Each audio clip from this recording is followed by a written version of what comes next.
Okay, let's go for a range test in the e-niro PHEV.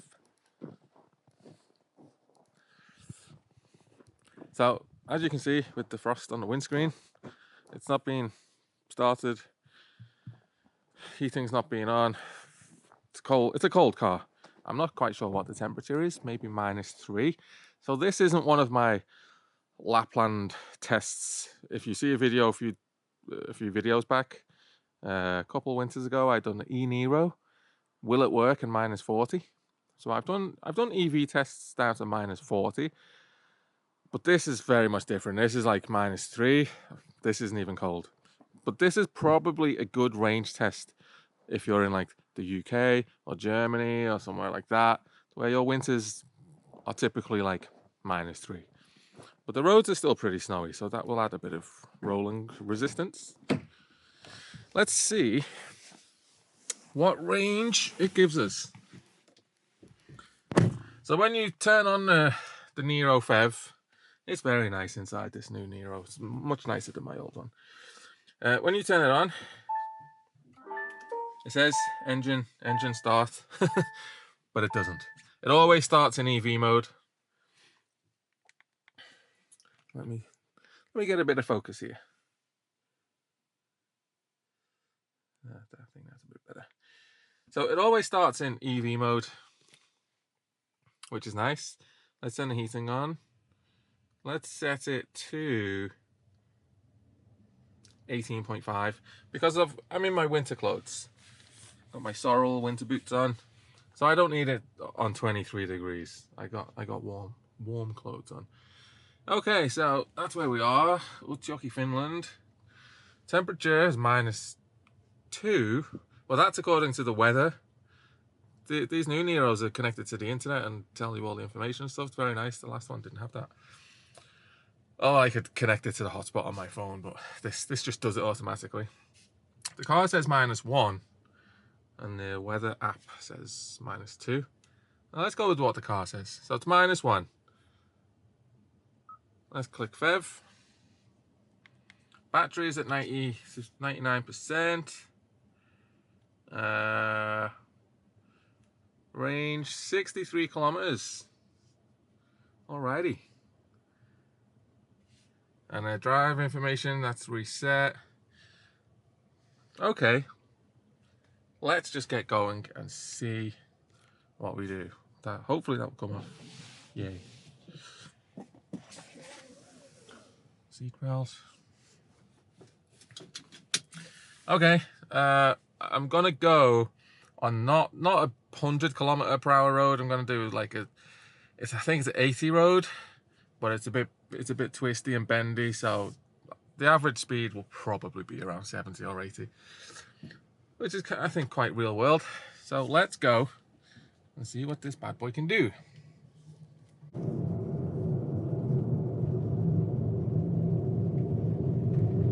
Okay, we have done, can you see that? 20.9, 21.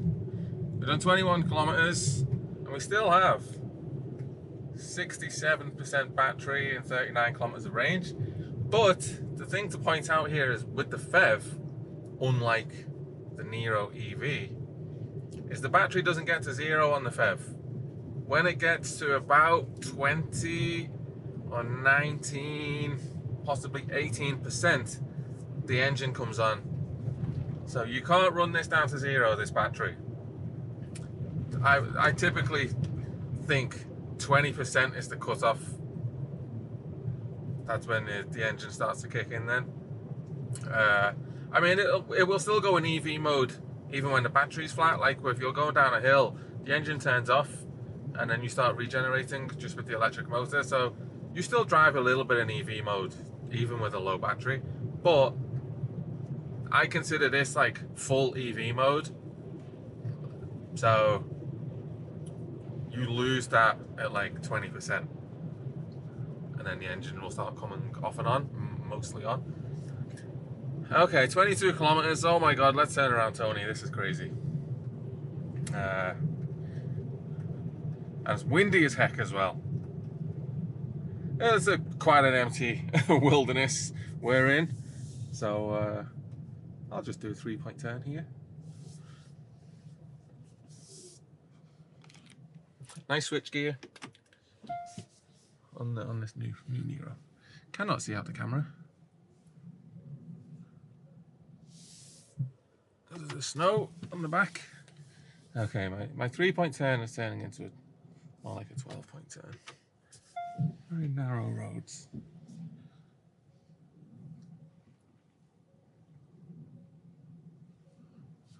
That should do it. That should do it.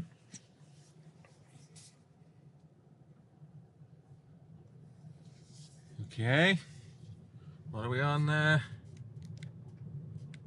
22.4. Okay, let's head back. The range says 38. We've got 65% battery. So I think my guess of 40 kilometers might be bang on. I'll be very surprised if we get to 50, to be honest. But you never know. Okay, back in a bit. Oh yeah, one annoying thing I wanted to point out with the PHEV versus the e-niro, it doesn't give you your consumption in electric mode. It just doesn't give you it. So you have no idea when you're driving in full EV mode, which we are, just how many kilowatt hours per 100 you're doing. You got no idea. Like literally no idea of the consumption. When it goes to the fuel engine, like then it gives you the liters per 100. See that down the bottom? 0.0 liters per 100, because the engine has not even started today. But in EV mode, you just don't know. That's annoying, because I think this is getting great efficiency, you know? I think this is as efficient as my old e-niro was. If I do some hard number crunching, I could probably figure it out. But like, it's only got an 11 kilowatt hour battery, and if I get 50 kilometers of range now, that's like 300 kilometers if it had the same size battery as the e-niro. Like 300-ish kilometers, which is pretty close to what the e-niro would get on a day like today. Now that would get maybe 330, 340 maybe. But I'm very impressed with the efficiency of this Niro PHEV in electric mode. Like, it's so smooth, and do you know what's very nice? Is you don't hear the petrol engine at all. When the petrol engine comes on, you don't even know it's on. It's so quiet, like it's inaudible. It really is. You can hear it sometimes, like, you know, with the kick down. If it goes into high RPM, you're like, oh, what's that noise? But on normal, gentle, smooth driving like this, you don't hear the engine whatsoever. So that is not, like, you can't mark it down for that, you know. If you think, I know, like, I've been a full EV driver for 4 years, and you know, I've always kind of put down fossil cars, and I've always thought I've been a bit better for driving an EV than a fossil car. So I've marked down, oh yeah, fossil cars are rubbish because you got the noise and the smell and all that crap. But in reality, or at least, I've never driven any. Oh no, I did drive a Renault Megane PHEV last winter as a rental car. This 2023 Niro PHEV is so quiet and so smooth. Like, you just don't notice the difference between EV mode and petrol mode. It's quite remarkable. I'm very impressed with this car. Like, very impressed. So now that we're in full EV mode, it just feels like the e-niro. It's identical, apart from you don't have your kilowatt hours per 100 consumption. Like, all the screens are quite similar. Like it's a very natural place to be. If you've come from an e-niro, you just feel right at home in the Niro PHEV immediately. You've still got the paddles behind the steering wheel for your region. Like, oh, it's great. And you can set in the navigation like green areas. So like if you're going past a school or places that you don't want any emissions, you can put that in the navigator, or the sat nav as you say in the UK. You can put that in, so the car will automatically go on EV mode when you get near to those places. How cool is that? But like driving around town, I'm in full EV mode anyway. Like it's 0 degrees out now. Heating's on 18.5. It's plenty warm enough. Like this, it's pretty much the same heater that's in the e-niro. I think the e-niro might have been a 6 kilowatt PTC heater, and this is 5.5. But it's like, it's not very often you need 5,500 watts of heating at once, you know. Only in like minus 27. But the car was still warm when I was in minus 27 driving. The car was still plenty warm enough for me, but the software decided that the engine has to start to help out with the heating. But I was like, no, I'm plenty fine. It's warm. I didn't need the engine to start. The car decided it's starting, and I had no say over the matter. But that only happened at minus 27. I've driven at minus 24. Engine is not required whatsoever. It really is around minus 27 when the engine comes on for heating purposes. And I got a tow hitch put on this so I can tow 1,300 kilos, and I've towed trailers in EV only mode, so the engine doesn't even come on like when you're towing a trailer. The engine comes on if you put the pedal to the metal, like if you floor it. But in all my driving, I've had this exactly 1 month today, this Niro PHEV, and I've done 7,200 kilometers in it in that month. I drive a lot, and I don't think the engine has ever come on when I didn't want it to in EV mode, which it defaults to. Every time you start the car, it's in EV mode. I very much consider this an EV with like a range extended engine, because it's just so much more like an EV than a fossil car, honestly. And I've done 100. How much did I drive? I think I've done 110,000 kilometers in my EVs over the years. So I'm quite a well-seasoned EV driver. So for me to say that this feels just like an EV, like, take that on my merit. It really does. The only difference is, like, I've only got 50, 60 kilometers of range. So it's kind of like going back to like a first generation Leaf with a bad battery. It's like, you can't drive that far in EV mode, but far enough in all my local driving. It covers everything. And even on the long trips, it's nice. You can drive like without using any fuel whatsoever for like the first half an hour or whatever. That's quite nice. And then I don't have to rapid charge ever. So this charges at I think 3.6 kilowatt maximum speed, which that's kind of useless. You know, if you're on a road trip, that's pointless plugging in.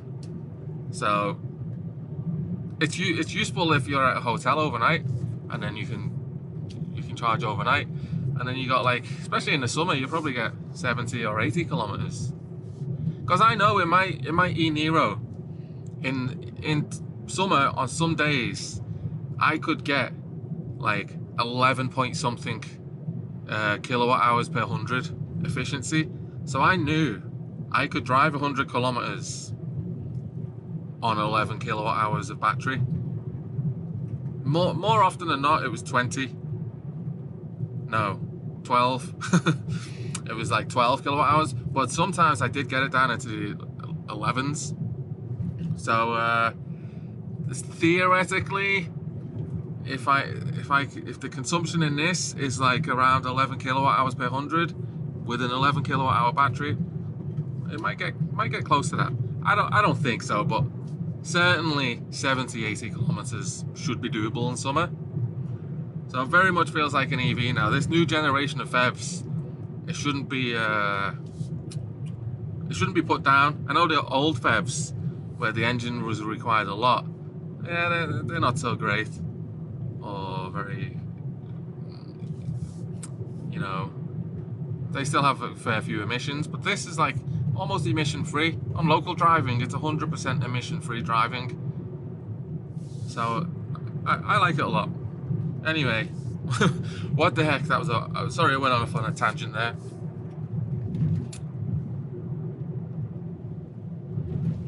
What are we on? 37 kilometers, still 48% battery. This is going to be a good one. Okay, we are back to the beginning-ish. We've done 41.5 kilometers. We still have 40% battery left. 41%. What the heck? Been driving for 41 minutes. So let's go a little bit further. We could go over that bridge to Norway. Should we do that? Let's visit Norway.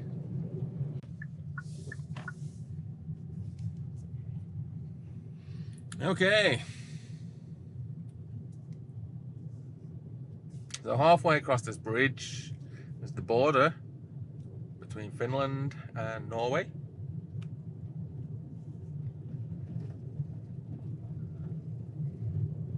Nice bridge. Yeah.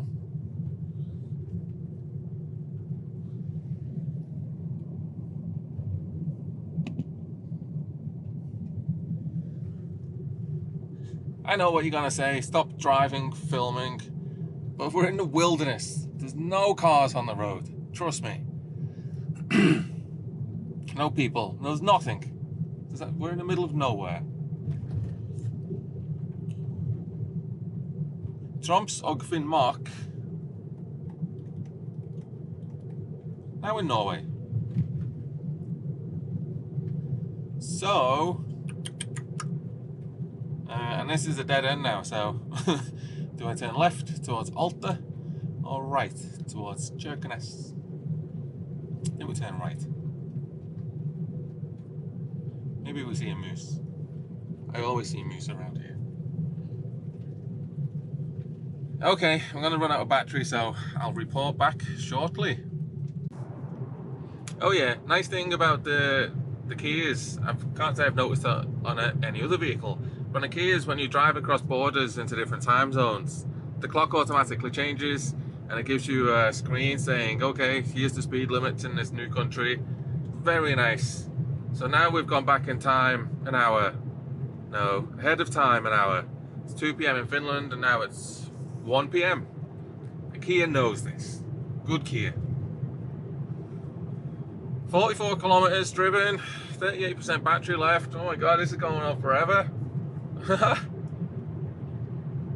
And I'm not going slow, like doing 75, almost 80. Crazy.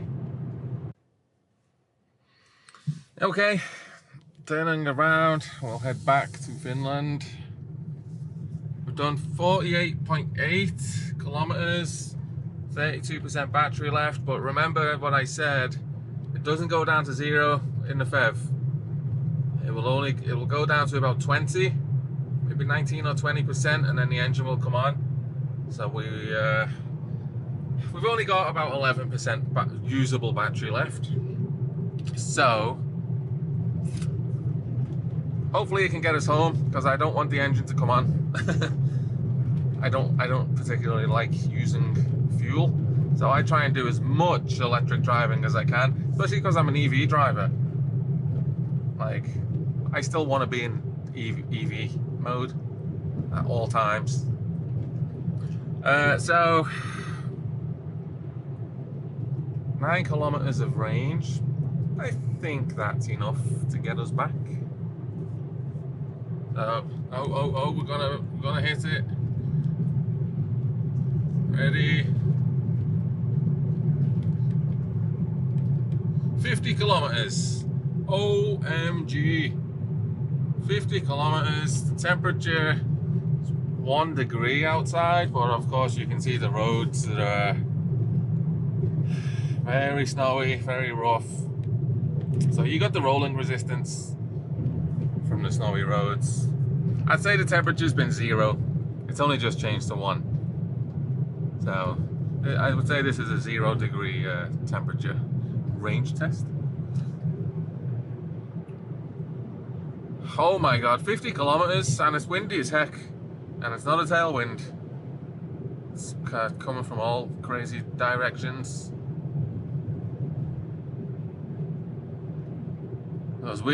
This whole test we've been heading east to west and then west back to east, so it's been like pretty much 50% in each direction. I think the wind, because it's so warm, it shouldn't be this warm in January at this latitude, so I would assume that wind is coming from the south.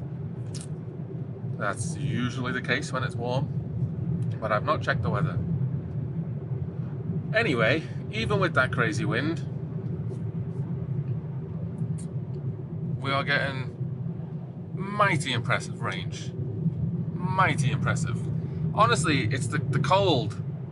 It doesn't matter if you have a battery heater or what kind of magic your EV works. Cold affects EVs.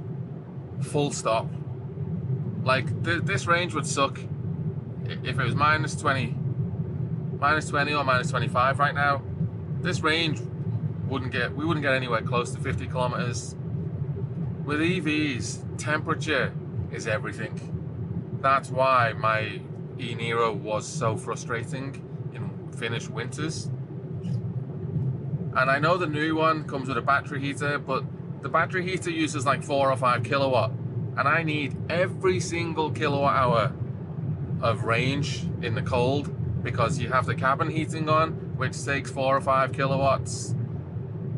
You know, it's just energy. Everything's taking energy to keep warm, and that your range just goes to crap, really. So that, yeah. Will I be back in an EV, full EV? I don't know. I'm very much enjoying this PHEV now, this Niro PHEV. It's remarkably good. There's a truck behind me, so now I'm having to do 90 kilometers per hour. So I'm not doing this super gentle. Okay, I'll give an update in a minute. We have 1 kilometer of range. See, we got down to 20%. 19%. The engine is going to come on any second. This EV light tells you that you're in EV mode. So when that goes off, or just coming back into Finland, when that goes off, engine has started. That last 10% battery went quite fast. Okay, so let's get to 55 kilometers. Come on.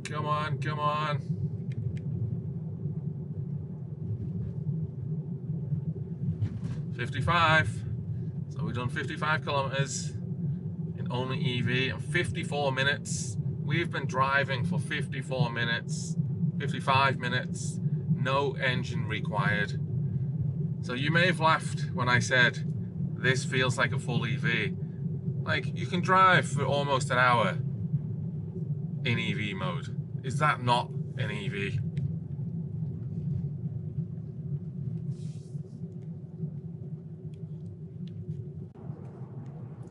%, battery.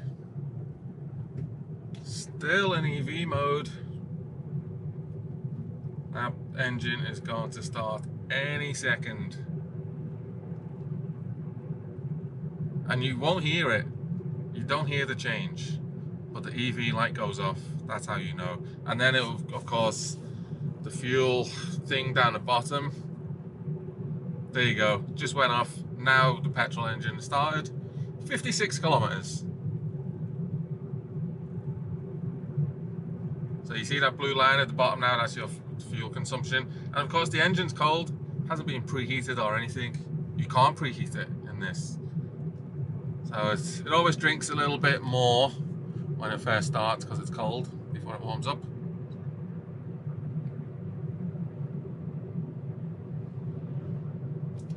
But how about that? 56 kilometers, snowy as heck roads. Not too shabby, eh? 56 minutes of driving. Man, I'm impressed with this Cayenne. These are great. e-niro. 2023. Brilliant. Absolutely brilliant PHEV. Brilliant electric car. There's enough power as well. Like, people think it's slow in electric only mode. It's adequate. It's nowhere near as fast as the old e-niro, but it's more than adequate. You know, it's not dead slow. It's not dead fast either, but it's quite enough. Just for normal driving, it's fine. Anyway, I think that wraps this video up. I've not made a video for like a year, so I've been talking a little bit more than I perhaps should have on this video. But I hope you found it useful. If you're thinking about a new Niro PHEV, make sure it's got the PTC heater, which I don't know if they all do. I assume they do. And then you basically got a full EV for not full EV money. You save many thousands. If you don't do long trips, you don't need a full EV. This new generation of PHEV will happily just do everything in EV mode. You never need to use the engine. And it only has a 32-litre fuel tank as well. So there's the argument that, oh, in a PHEV you're dragging around all that extra weight. There's not much extra weight. In fact, I don't know the curb weights, but I would guess that this is lighter than the full EV because the batteries are so heavy. So, yeah, I'm quite happy. Oh yeah, let me just show you one thing. If you can see this, I'll focus it now. So this is all the driving I've done. I've done 7,239.8 kilometers, and the petrol that I've used, the consumption for the whole 7,000, and that's driving up and down Finland a couple times, 4.4 litres per 100, which I think that's close to like 70 miles per gallon in the UK, and I think it must be like 50 plus in the US. The fuel consumption is amazing in this car, even when the battery goes flat and you switch out of EV mode into like hybrid mode, it's called. Like, it's still very, very fuel efficient. I'm most impressed with it. 4.4 litres per 100 over 7,000 kilometers, and that's doing that's mainly motorways and everything. That's rarely zooming along, I'm telling you. Great car. Anyway, thanks for watching. Have a good one. Bye bye.